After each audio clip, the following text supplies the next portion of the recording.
Tüketicilerin %93'ü yorumlara dayanarak alışveriş yaptığını biliyor muydunuz arkadaşlar?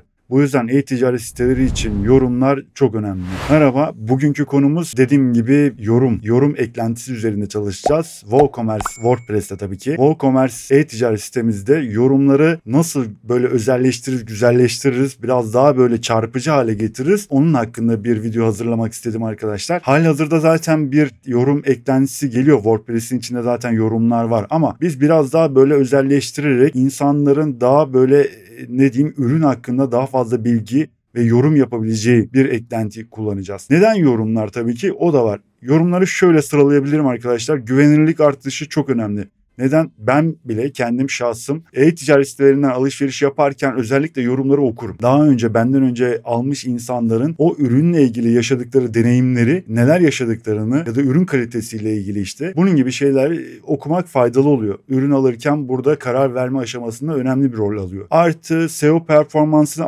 etkiler arkadaşlar. Neden? Çok fazla yorumlar arama motorlarında da gözüktüğü için bu yüzden sayfanızı üst taraflara taşıyabilirler. Bunun yanında mesela sattığınız ürünlerde mesela gerçekten dikkate çekecek ürünler varsa ve yorumlarda aldıysanız rekabet üstünlüğünüz yukarı doğru çıkar. Artı bir de şöyle bir şey var. Bu eklentide zaten göreceğiz bunu da. Ürün geliştirme fırsatınız olabilir. Neden? Sattığınız ürünle ilgili sorabilirsiniz arkadaşlar. Müşterinizden geri dönüşlerle ürün kalitenizi biraz daha geliştirebilirsiniz ya da farklılaştırabilirsiniz. Konuyu fazla uzatmayacağım. Bununla ilgili zaten bir yazıyı videoya koyacağım. Oradan da okuyabilirsiniz tabii ki. Ben nereden faydalandım? ChatGPT arkadaşımızdan faydalandım. Siz de oradan okuyabilirsiniz arkadaşlar. Hatta sorabilirsiniz de. Uzun lafın kısası eklentimize geçelim ve eklentiyi bir şöyle geliştirici sayfasında inceledikten sonra da sayfamıza kuracağız arkadaşlar. Hadi bakalım.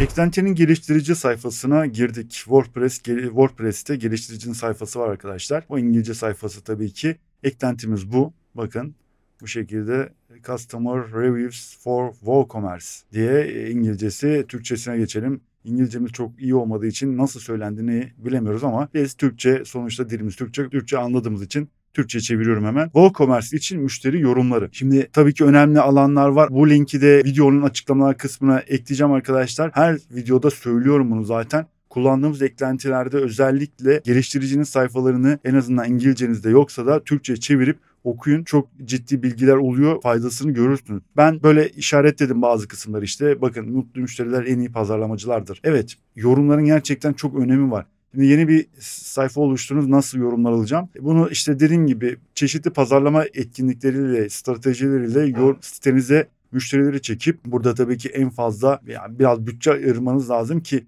İnsanlar sayfanızı bulabilsin, e-ticaret sayfanızı bulabilsin ve alışveriş yapabilsin. Burada güvenilirlik çok önemli aslında bir yerde de. Güvenilirliği bir yerde de işte bu yorumlarla da sağlayabileceksiniz arkadaşlar.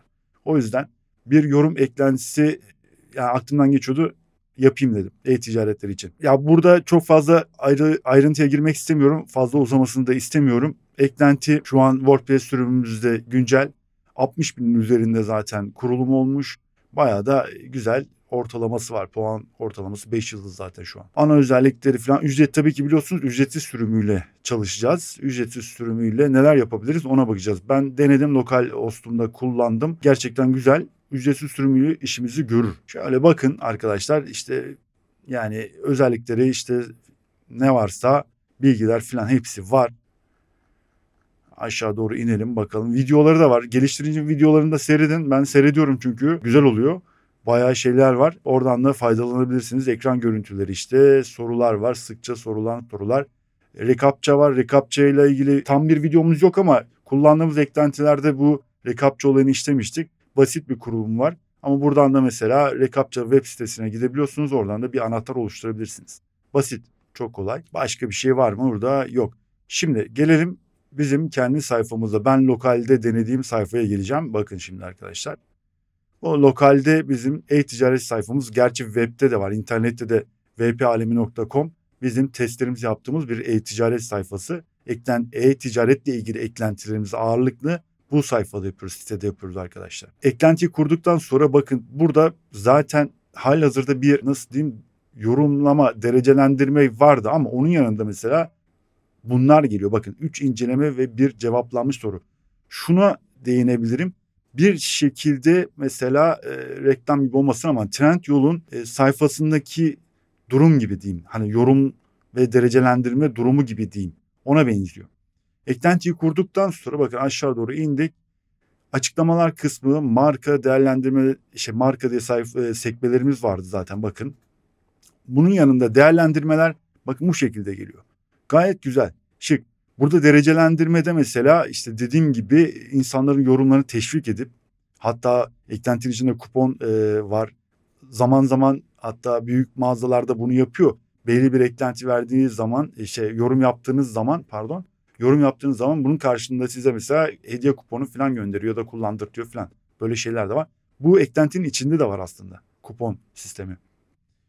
Bu şekilde bakın işte yıldızlama var, soru var mesela. Soru cevap kısmı var. Burada ürünle ilgili mesela sorular sorulabilir. Burada cevaplarsınız. İnsanlar mesela bu sorulardan da faydalanabilir. Soru cevaplardan da faydalanabilir. Öyle diyeyim size. Gayet güzel. Yani kullanışlı bir eklenti bana sorarsanız. E-ticaretlerde muhakkak olması gereken bir eklenti. Ücretsiz sürümü dedim tabii ki. Short kodları falan da var. Aslında e-ticaret sayfanızda Elementor'la ilgili özellikle de Elementor'la yapılmış bir ürün sayfası yapıyorsanız bu short kodlarla kullanarak bu tabloyu mesela istediğiniz yere yerleştirebilirsiniz. Bu üst tarafları falan da alabilirsiniz. Ama dediğim gibi bu ürün sayfanızı kendiniz oluşturmanız lazım. Biz ürün sayfamızı kendimiz oluşturmadığımız için WooCommerce ile birlikte gelen sayfa işte yani temanın sayfası olduğu için buralara bir şey ekleyemiyoruz. Aslında eklenir de biraz uzun iş, neden? Her güncellemede silinecek. Ürün sayfası kodlarına girip orada yapabilirsiniz aslında ama uzun iş. Hiç karışmayın oralara. Karıştırmayalım. Sayfamızın başlangıç sayfasında bu lokalde bakın bu şekilde değerlendirmeler böyle geliyor. Burada işte bakın yıldızlamalar işte değerlendirmeler falan var. Bunu lokalde yaptık. Hatta şurada şeye de bir bakalım. Bakın Trendyol'da aynı bu şekilde soru cevap kısmı var. İşte değerlendirmeler falan var. Aşağı doğru indiğinizde zaten burada görüyorsunuz arkadaşlar. İşte yıldızlamaları falan bu şekilde, yorumları bu şekilde falan gösteriyor. Tabii resim falan yok gerçi ama yani faydalı. Öyle diyeyim. Örnek olarak burayı gösterdim. Diğer e-ticaret sitelerinde de vardı. Çok uzatmayalım. Hemen ne yapıyoruz? Sayfamıza geçeceğiz. İnternet sayfamızda vpalemi.com sayfamızda yapacağız bunu. Oradan da inceleyebilirsiniz, hem test yapabilirsiniz. Uyarımızı yapalım ve videomuza geçelim arkadaşlar.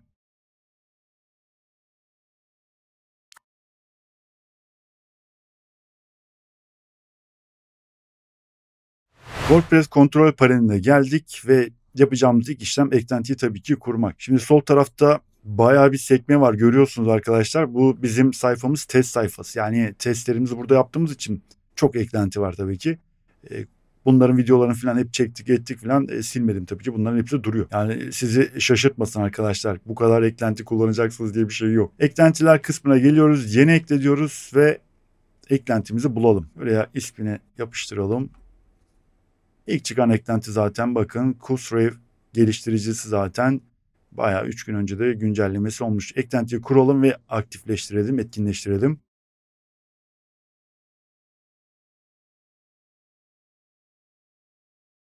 Eklenti kuruldu. Ne yapıyoruz? Şimdi ne yapıyoruz? Ben hemen şey yapacağım. Bir Türkçe dil dosyasını yükleyeceğim arkadaşlar. Aslında Türkçe dil dosyası geliyor ama eksik kısımları var. Onları ben düzelttim. Onları da büyükleyeyim. Ondan sonra da eklentinin ana sayfasına bir inceleyelim. Şöyle bir menülerine bir bakalım arkadaşlar.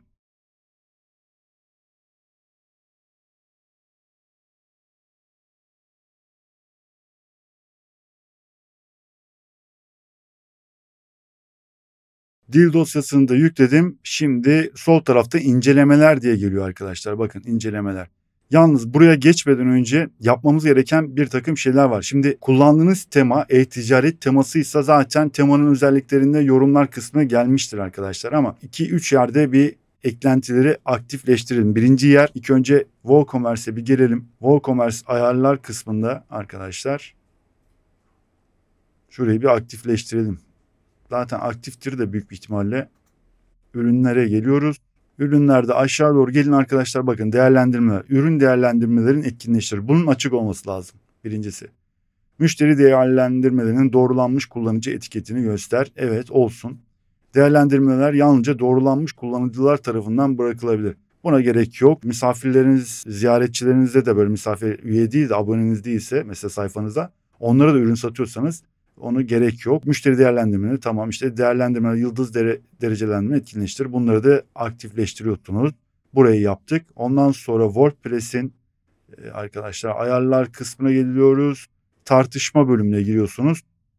Burada bunun da aktif olması lazım. Bakın yorumu yazan isim işte bunların aktif olması lazım arkadaşlar. Bakın bunlara da bir bakın. E-posta, evet e-posta olmalı. Bu şekilde bunlara da bakın, ayarlarını da düzeltin arkadaşlar. Aktif değilse yani işaretli değilse bunları da yapın. Kullanıcılar yorum yapmak için kayıt olmaya giriş yapmalı. Bunu seçmeyin zaten. Yani eğer sitenizin durumuna göre tabii ki. Şey yapabilirsiniz mesela fake alışverişleri engellemek için bu sefer de işte misafirlere ürün satamazsınız ama işte neyse. Yani artık size kalmış, bilmiyorum, size kalmış. İsterseniz seçin, isterseniz seçmeyin. Bunu da yaptıktan sonra şu var arkadaşlar, ürünler kısmına geliyorsunuz. Bakın ürünlerinizde de açmanız lazım bunu. Tüm ürünler kısmına geldik. Bu 3 seçeneği unutmayın. Geldik eşofman spor paketi beyaz. Bir bakalım. Ürünümüz, geldik. Burada ürünler kısmında arkadaşlar gelişmiş sekmesine giriyorsunuz ve değerlendirmeleri etkinleştir. Bunun da seçili olması gerekiyor. Bu üçünü yaptıktan sonra artık eklentimize geçelim. İncelemeler neredesin? İncelemeler. Evet. İncelemeler. Şuraya bir bakalım artık. İncelemeler sekmesinin altında bakın hatırlatmalar, inceleme etiketleme, soru cevap, işte Google ayarlar, tanımlamalar, içe dışa aktarmış. Ayarlar kısmına bir gelelim. Hali hazırda bir de şunu da göstereyim tabii ki. Bakın şimdi bir ürüne girelim. Bakın derecelendirme var. Evet. Ama tema ile birlikte gelen yorumlar kısmına bir bakalım arkadaşlar. Nerede? Değerlendirmeler. Bakın bu şekilde sade bir yorum kısmı geliyor. Yani bir derecelendirme hani 5 puan sistemine göre diyeyim. Herhangi bir şey yok. Bir şeyler yok yani böyle göstermiyor. Görsellik olarak da şey değil. Çok da böyle iç açıcı değil. O yüzden de bu eklentiyi tavsiye ederim. Şimdi geldik ayarlar kısmında inceleme hatırlatıcı. Buraları arkadaşlar okuyun. Otomatik hatırlatıcı etkinleştir. Bunu açın.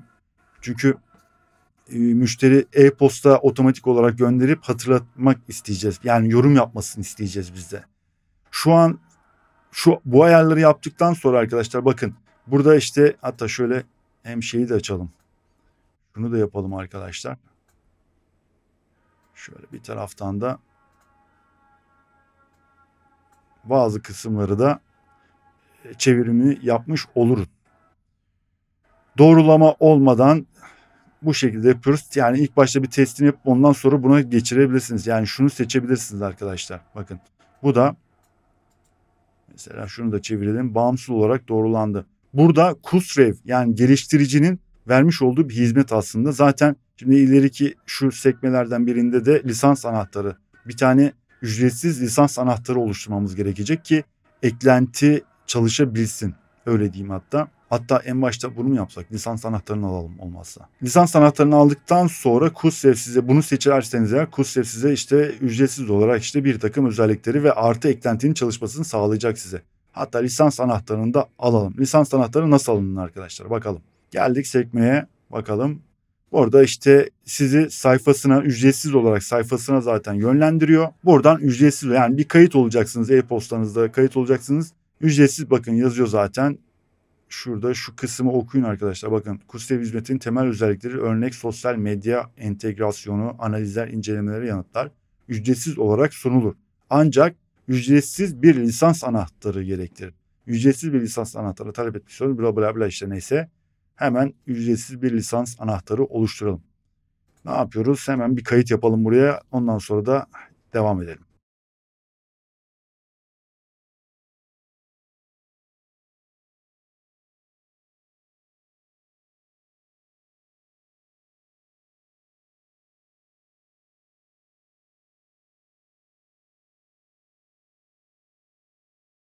Kaydımızı oluşturduk. Şimdi ne olacak? Bize bir e-posta gelecek arkadaşlar. Hemen e-postaya bir geçelim. E-posta geldi. E-posta hemen aktifleştirelim arkadaşlar. Doğrulayalım e-postamızı. Burada bir şifre oluşturacağız. Şifreyi oluşturduktan sonra geliştiricinin zaten sayfasında bakın şimdi lisans key demiş. Burada bir lisans. Şurada bakın free lisans key diyor. Şuna basın. Lisans key'i oluşturdu. Bunu alıyorsunuz arkadaşlar. Kopyalıyoruz. Ondan sonra da sayfamıza gidelim. Orada lisans anahtarını yapıştırın arkadaşlar. Sonra da kaydedin. Kontrol ediliyor. Evet, etkin ücretsiz sürüm. Şimdi eklenti artık çalışabilir durumda. Yani normalde dediğim gibi lisans anahtarını yapmazsanız eklenti çalışmaz arkadaşlar. Öyle bir şey yapmışlar. Yani normaldir. Geliş ücretsiz sürümünü kullanıyoruz sonuçta. Bazı şeylerde böyle oluyor tabii ki. Şimdi tekrar geldik inceleme hatırlatıcıya. Seçiyoruz. İnceleme gönderme daveti içeren otomatik takip postalarını etkinleştirin. Bunu seçin arkadaşlar. Çünkü manuel olarak da olabiliyor bu tabii ki. Sipariş tamamlandıktan sonra siz de gönderebilirsiniz. Ayrı bir şey. Bunu komple ayarlar bittikten sonra buraya geçeceğiz. Gönderme gecikmesi kaç gün sonra sipariş tamamlandıktan sonra kaç gün sonra e-posta gönderilmesini istiyorsunuz. Bunu mesela 2 ya da 3 yapabilirsiniz arkadaşlar. 3 gün sonra çok fazla da arayı boşluk bırakmayın. Yani ürün bir teslim alınsın ondan sonra yani 3 gün değil hatta 3 gün iyidir. 3 gün diyelim e-posta gönderilmesini istiyoruz. Sipariş durumu tamamlandıktan sonra arkadaşlar gönderecek hatırlatıcıyı. Tüm kategorilerdeki satışlar için, tüm roller için, müşteriler için işte öyle diyeyim. Neyse artık kim alıyor? Müşteri zaten oluyor herhalde zaten. Misafirler için etkinleştir. Evet, hesabı olmadan sipariş veren müşterilere. Şimdi bunu tabii ki sizin sitenize bağlı. Siz hesabı olmadan sipariş verdirir misiniz, vermez misiniz? Eğer hesabı olmadan sipariş verenlere istemiyorsanız bunu seçmezsiniz. Ayrı bir şey. Misafir ödemesi diyor. Size kalmış. Hatırlatıcı zaman tamam bu böyle kalacak. Otomatik olmayan hatırlatıcı etkinleştir. Evet, hatırlatıcı sayısı sınırı her sipariş için birden fazla inceleme hatırlatıcının gönderilmediğinden. Yani birden fazla göndermeyin. Müşteri onayı bunu da seçebilir. Müşteri izin metni demiş. Sipariş inceleme davet edilmek ister misiniz? Yani işte bağımsız bir inceleme hizmeti.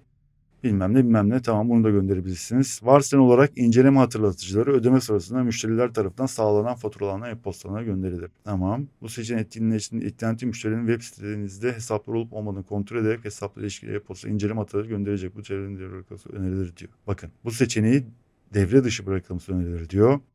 İncelemelerin denetlenmesi, doğrulanmış müşterileriniz tarafından gönderilen incelemelerin elle denetlemesini etkinleştirin. Yalnızca bu eklenti tarafından gönderilen hatırlatıcı yanıt olarak gönderilen incelemeler için geçerlidir demiş. Bunu da açabilirsiniz aslında.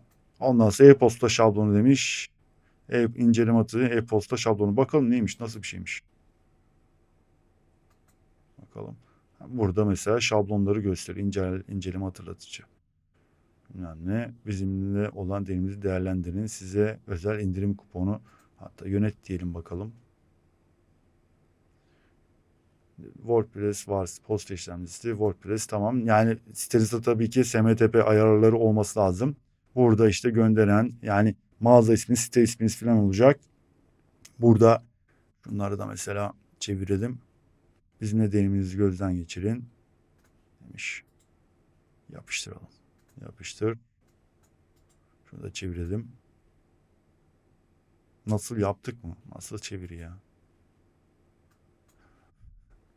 Neyse. Bunları Türkçe'ye çevirin arkadaşlar. Öyle diyeyim size. Alın şöyle. Çevirin. Yapıştır diyelim. İşte başladı. İşte şunu alacağız. Kopyala. Bunu da çeviriyor tabii ki otomatikman. Yapıştır. Tamam. Şöyle böyle bir e-posta. Tamam. Burada şunları kısa kodları kullanabilirsiniz arkadaşlar. Mesela bakın burada olduğu gibi buradakileri de kullanabilirsiniz. Mesela siparişle ilgili bilgiler verebilirsiniz burada. Order ID yani sipariş numarası var gerçi ama siz de şey yapabilirsiniz. Şunları olmayanları da kullanabilirsiniz. E-mail bilmem ne işte nereden gönderilmiş şudur budur filan işte. Hatta şey varmış test gönderme de varmış. Bunu kaydedelim ilk önce.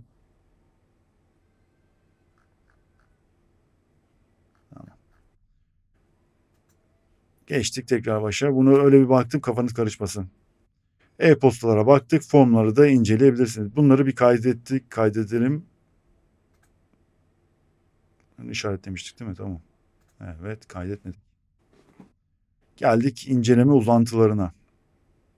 Arkadaşlar. İşte kaydetmeden geçerseniz sayfada böyle.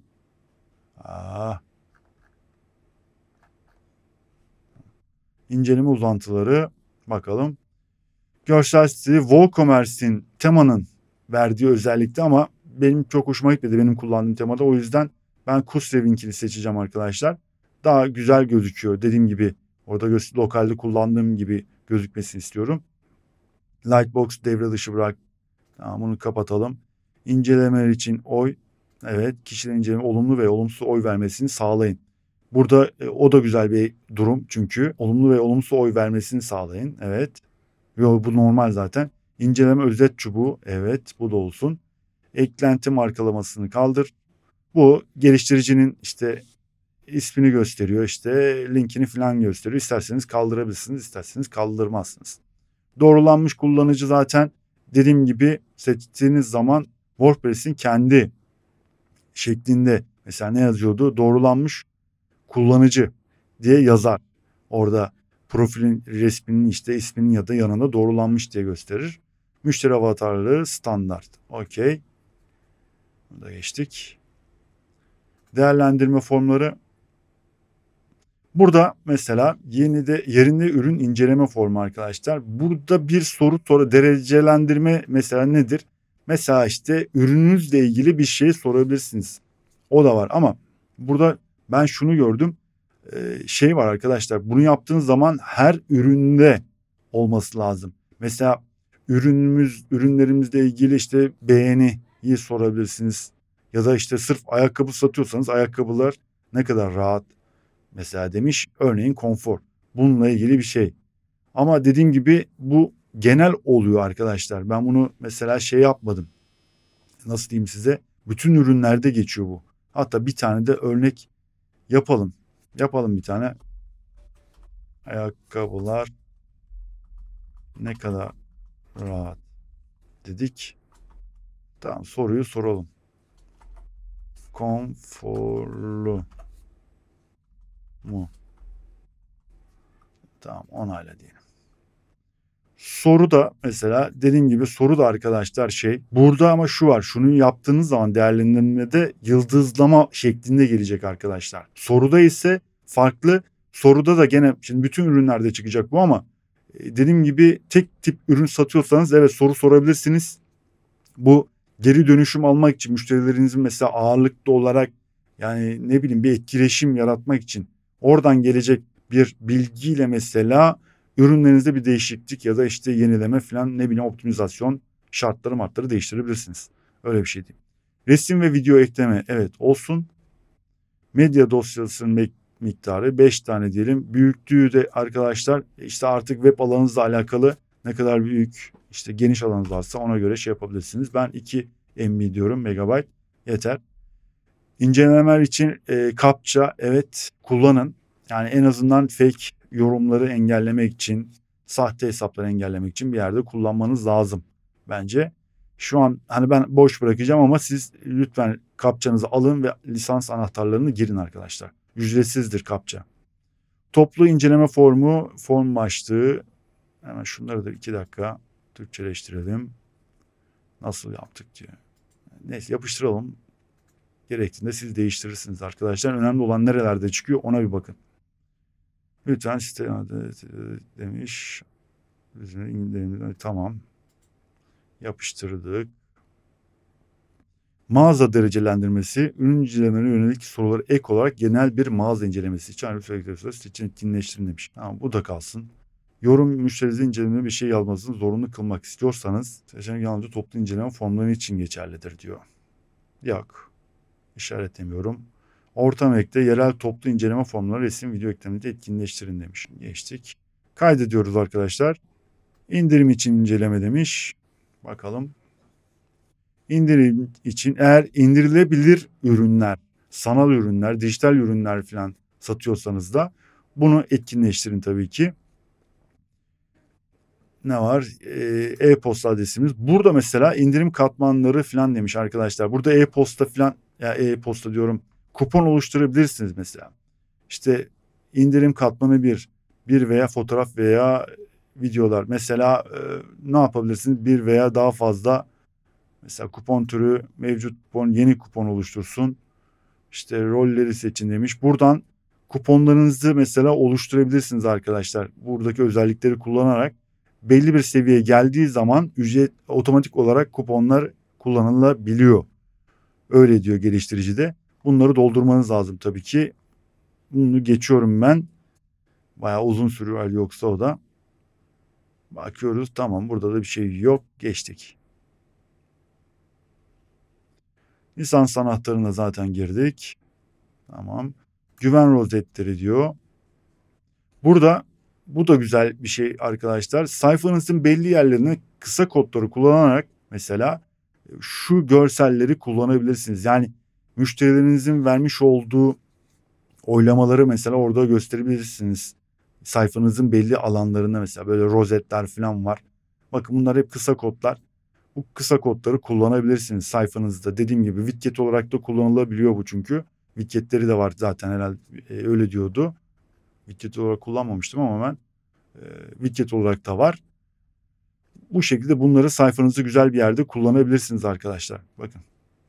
Kayan güven rozeti doğrulanmış inceleme bir rozeti birlikte hareketli rozeti görüntüleme. Evet, tamammış. Hadi bunu da seçelim. Bir tane sayfa da oluşturabilirsiniz mesela. Genel bir sayfa, yorumlar, yani müşterilerimiz ne diyor diye bir sayfa oluşturup orada mesela dediğim gibi bu belli başlı kısa kodları alarak orada yapıştırın. Sayfa yapıştırdıktan sonra o yorumları oradan sırf müşterilerimiz ne diyor diyeyim. Orada insanlar girip oradaki yorumları okuyabilirler mağazanızla ilgili. Öyle bir şey var. Bakın yorumlar sayfası diye. Güzel. Gayet iyi. Referans programı demiş. Neymiş bakalım. Müşterileri referanslarını takip et. Bu Kusrev bu pro sürümde değil miydi ya? Ne diyor? Referanslı pazarlama yeni müşteriler edinmenin en uygun maliyetli yollarından biridir. Mevcut müşterileriniz mağazanız hakkında bilgi yayacağı, yeni müşteriler getireceği. Evet, affiliated mi diyorlardı? Bir şey diyorlardı buna herhalde, değil mi? Müşterileriniz mesela ne yapıyor? Sizi önerdiği zaman onlar da para kazanıyor gibi bir şeydi herhalde. Takip edebiliyorsunuz diyor. Bir bakalım neymiş. Mağazanıza kusrev.com adresinden yönlendirilen müşteriler tarafından verilen siparişleri izlemek için bu seçeneği etkinleştirin. Kusrev adresinden. Referans takibi şunları gerektiriyor. Güven rozetleri seçeneği etkinleştirimine geçerli bir lisans sanatı ücretsiz veya pro. O dediğim gibi güven rozetlerini yapmanız lazım demek ki arkadaşlar. Oradan mesela evet. Ya da bunu kaldıralım. Yani sorun şu ki bunu yapmaları kolay değildir. Herkes açık incelemeni diğer müşteri göstererek müşterilerinizin haberleri yaymaları yardımcı oluyoruz. Yani. Tabii zor yani. Soru ve cevap kısmı. Sorular ve cevaplar evet burada gözüksün arkadaşlar. Göstermiştik ya. Derecelendirmenin yanındaki sorular kısmı. Captcha gene burada da var. Burada captcha'yı işte giriyorsunuz. Cevaplanan soru sayısını göster. Evet.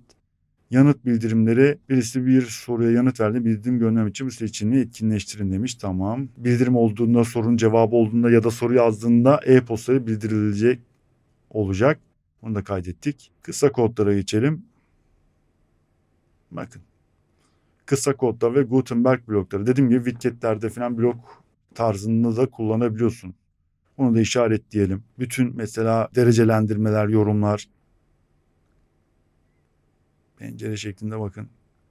Bayağı varmış ya. Aslında bununla çok geniş detaylı bir video yapılabilir yani. Yapılabilirmiş ama bayağı bir zaman alır o. Yani bunun dediklerini yaparak falan bayağı alır. Bunu da işaretledik. E-postalara bir bakalım. E-postalarda dediğim gibi bunları yönet kısmına basıp arkadaşlar Türkçeleştirin. Bakın buralar hep kupon kodu diyor bilmem ne diyor mesela Zartçurt. Bunları Türkçeleştirin arkadaşlar. E-postalar. Mesajlara bir bakalım. İnceleme atığı sohbet için tıklayınız.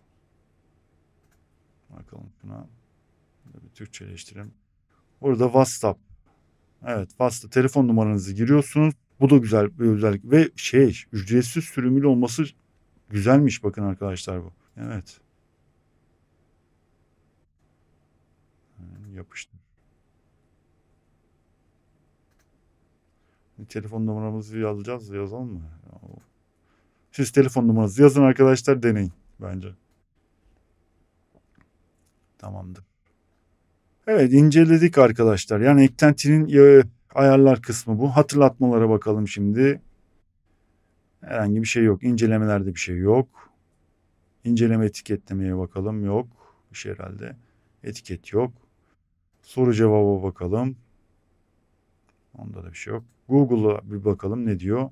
Google, şimdi e-ticaret sayfası, tabii ki e-ticaretiniz var arkadaşlar. Şunu da söyleyeyim. Muhakkak bir feed oluşturun. XML dosyası dediğimiz bir feed.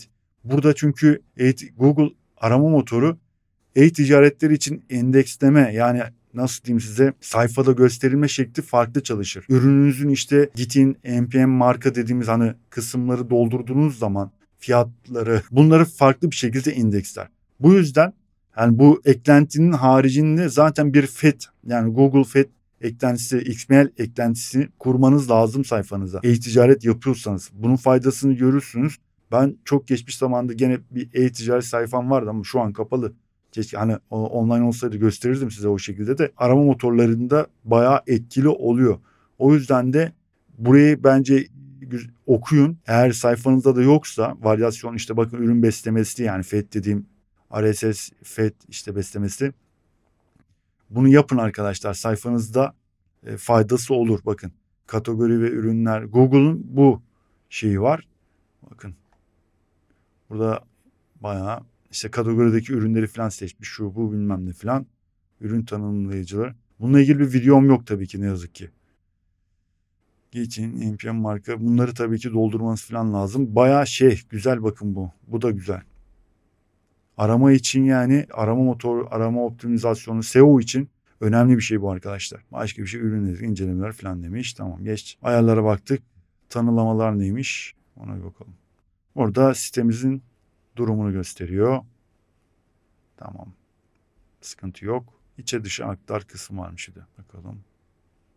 Buradan da içe ve dışa aktarma varmış. Tamamdır. Eklentinin ayarlarını yaptık. İnceleyebildiğimiz kadar elimden geldiğince, dilimde döndüğünce anlatmaya çalıştım. Şimdi sayfamızda bir testini falan yapalım arkadaşlar. Bir eklentimizi bakalım nasıl gözüküyor. Nasıl işte yazılar çıkıyor falan. Bir oraya bakalım. Bir de kontrol paneline tekrar dönüp oradan bize gelen yorumları inceleyebiliriz. Ona bakarız. Onları yapalım. Ondan sonra da videoyu kapatırız zaten. Ne yapıyoruz? Hemen bir girelim, test yapalım, bir yorumlar yapalım bakalım. Birkaç tane yorum yapalım. Şimdi sayfamızın geldik bir tane ürününde. Şuna ilk önce bir yenileyelim tabii ki. Bakın herhangi bir şey yok burada. Değerlendirmeler falan da yok. Hemen değerlendirme, bir şey yapalım ama. Şunu temizliğe diyelim.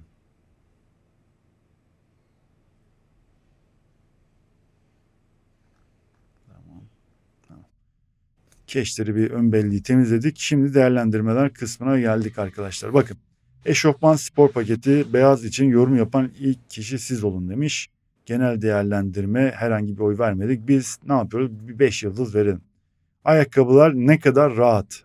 Dediğim gibi işte bu, hani sitenizde tek tip olursa bu şekilde sorabilirsiniz gibi geliyor. Ama buna da 4 yıldız diyelim. Buna da yorum yapalım şimdi. Gerçekten rahat ve konforlu dedik. Resim de ekleyebilirsiniz arkadaşlar. Oradan bir resim ekleyelim, hatta şunu alalım, ekleyelim. Ben örnek olarak yapıyorum tabii ki. Gönder diyelim. Yorumumuzu yaptık. Yorumumuzu yaptık. Tablo geldi arkadaşlar. Bakın soru ve cevap, işte müşteri görselleri burada çıkıyor. Benim yaptığım yorum bu şekilde böyle. Burada da işte yapılan yorumun ne kadar faydalı olup olmadığını, ondan sonra en güncel, en yararlı, en yüksek puan, en az oylanan diye bir filtre sistemi var. Başka işte ne bileyim, başka bir şey yok. Değerlendirme yap dediğimizde tekrar buraya mesela bir tane de 4 yıldız verelim. Şuna da 5 yıldız verelim. Şık diyelim. Şık. Takım diyelim. Atalım. Gönder diyelim. Buna da böyle bir şey geldi şimdi. 2 tane. 5 yıldız, 4 yıldız. 2 incelemeye dayanarak diyor arkadaşlar. %50, 55 yıldızdayız şu an.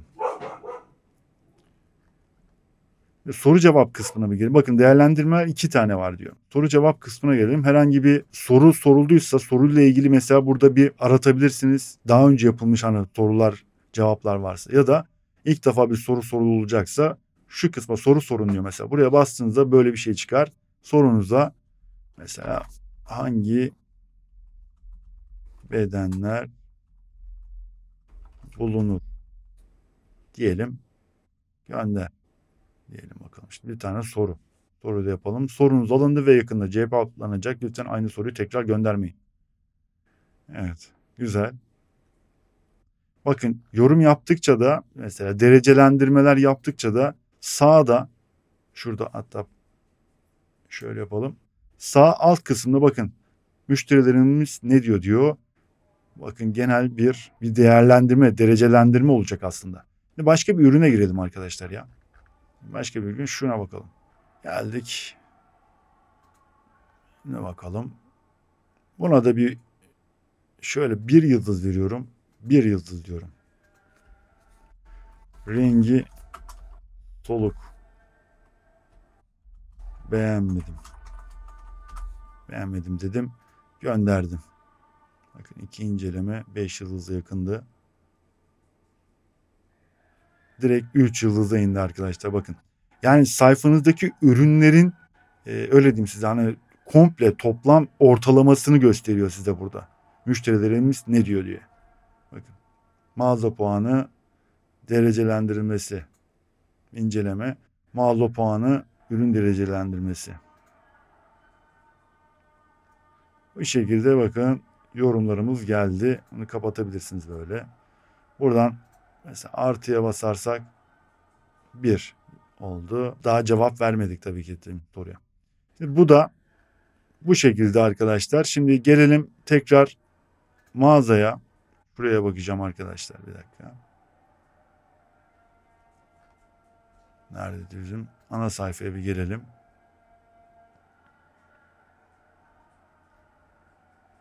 Bakın derecelendirmeler geldi. Bakın 2 inceleme yazıyor şu an. Gördüğünüz gibi. 2 inceleme var. Değerlendirmeler, soru cevap. Hangi bedenler bulunur? Daha tabii ki soruya cevap vermedik. Soruyu cevaplayalım. Soruyu da cevabınızı yazalım. Diyelim ki bütün bedenler bulunur. Dedik. Gönder. Şimdi buradan da tabii site yöneticisisiniz tabii ki arkadaşlar. Buradan da mesela bakın cevaplayabiliyorsunuz soruyu. Bakın mağaza yöneticisi diyor zaten. Kontrol panelinden de arkadaşlar bakın şimdi kontrol panelinden de neredeyiz? Kontrol panelinden de incelemeler gene geldik. Kontrol WordPress kontrol paneline. Bakın incelemelerde 1, 2, 3 tane yorum var. İsterseniz burada işte ne var? Onay var.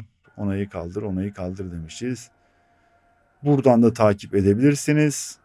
Hatırlatmalar tabii ki sipariş şu an olmadığı için yani almadık. Siparişten sonra gönderilecek hatırlatmalarda. İnceleme ve etiketlemeye bakalım. Burada herhangi bir şey yok. Mesela burada bir etiket oluşturabilirsiniz. Ne diyelim? Paket ürün. Ürün diyelim. Çok mu detaylı anlatıyorum anlamadım ki. Bayağı uzun oldu herhalde gene video. Paket ürün dedik. Soru ve cevap kısmına gelelim. Bakın ön sayfadan da yapmıştık zaten. Cevapladık soruyu. Buradan da mesela takip edebilirsiniz. Size sorulan soruları buradan da takip edebilirsiniz. Buradan da cevaplayabilirsiniz arkadaşlar. Cevapla diyerek. Öyle diyeyim size. Öyle bir şey var. Güzel, gayet iyi. Başka ne var? Ne yapılabilir bunda? Tekrar gelelim. Değerlendirmelere bir bakalım. Bir de özel sayfadan bir bakalım. Özel sayfadan üye olmadan mesela yapabilecek miyiz? Ona bir bakalım. Ne yapıyoruz? Bir özel pencere açalım. Sayfamıza gidelim. Bir bakalım ürüne. yorum yapabileceğiz mi? Tamam, kabul edelim.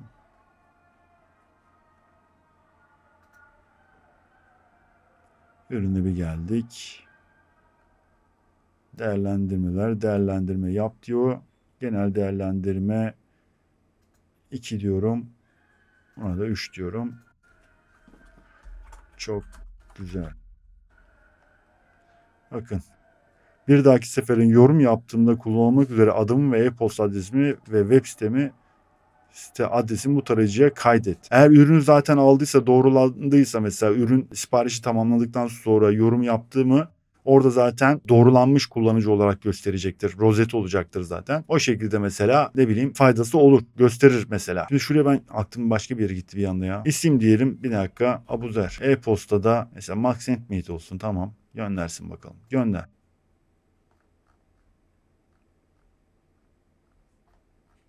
Evet, bakın onaylandı mı? Onaylanmadı. Şeye bir gelelim. Kontrol panelimize bir gelelim. Şunu bir kapatalım. Kontrol paneline bir gelelim. İncelemelere istenmeyen olarak gelmiş. Evet, bakın istenmeyen olarak gelmiş. Kayıtlı olmadığımız için istenmeyen değil. Bunu kaydettikten sonra tamam. Tümü bekleyen diyor arkadaşlar. Evet, bekleyende bir tane var. Boss tarafından istenmeyen işareti kaldırıldı. Yani ben tarafından kaldırılmış. Değerlendiren onayla diyelim. Onaylandı. Sayfaya girelim bakalım şimdi. Değerlendirmeler. Abuzer. Değerlendiren 2 yıldız vermiş. Evet, çok güzel. Bu şekilde de yani arkadaşlar bence güzel, faydalı. Kendi temanın, WordPress'in kendi işte e-ticaret temasının varsayılan yorum sekmesinden kat ve kat daha iyi, daha fazla fonksiyonları var. Buradan en azından dediğim gibi müşterilerinize bir güven sağlayabilirsiniz. Geri dönüşüm alabilirsiniz. Güzel bir şey. Müşterimiz ne diyor hala, bakın 300 inceleme diyor. Bu büyük bir ihtimalle şey olacak tabii ki. Neden? Sonuncuyu almadı. Kayıtlı müşteri olmadığımız için herhalde. Ondan dolayıdır. Doğrulanmış olanları verecek bize. Doğrulanmış müşteriler yani. Evet arkadaşlar, eklentiyi elimden geldiğince anlatmaya çalıştım. Bence yani kullanılabilir. Tavsiye ederim. Güzel bir eklenti. Dediğim gibi daha detaylı anlatmak için bayağı bir yani aslında anlatılır. Daha detaylı işlevler yapılabilir aslında. Dediğim gibi bir WhatsApp butonu bile var yani. WhatsApp butonu dediğim işte sohbet olayı var. Güzel bir şey. Oradan insanlar sizinle iletişime de geçebilir. Öyle bir şey, e-ticaret yapıyorsanız mesela. Güzel. Biz tabii onu yapamadık. Onun haricinde mesela Google dediğim gibi XML fetlerini, beslemelerini yaparsanız bu çok büyük bir artı olur sizin için. Ben daha önce yaşadığım için söylüyorum bunu size. Zamanında benim de bir e-shop sayfam vardı, yani faaldi. Ama kapatmak zorunda kaldım bazı durumlardan dolayı. Burada ben o zaman kullanıyordum. XML fetlerini kullanıyordum arkadaşlar. Arama motorla biraz da tabii ki reklam da veriyordum Google'da. Arama motorlarının çok büyük faktörü var. Onu söyleyeyim size. Çok detaylı aslında. Ayarlar kısmı falan güzel. Stil olarak da güzel. Dizaynı falan da iyi. Kullanılır. Ben tavsiye ederim arkadaşlar size. Bu eklentiyi de burada bitirelim. Bir sonraki eklentimiz değişik bir eklenti üzerine düşünüyorum arkadaşlar. Ben biraz daha detay gördüğüm için belki tekrar gibi oluyor bu konuların, ama detaylı anlattığım zaman gözden kaçan kısımları da tamamlamış oluyorum diğer videolara kıyasla. Elimden geldiğince anlatılmamış konulara değinmek istiyorum tabii ki, ama bunlar da çok ciddi zaman alıyor arkadaşlar, onu da söyleyeyim. Bu yüzden de bu videoları beğeniyorsanız da lütfen arkadaşlar boş geçmeyin. Beğeni, yorum atın. Yorum yazın, beğeni atın. Abone değilseniz de lütfen abone olun ki destek verin. Biraz da beni gaza getirin. Motive edin arkadaşlar. Yürüyelim, gidelim, akalım diyorum. Bir sonraki videoda görüşmek üzere. Kendinize iyi bakın. Hoşça kalın.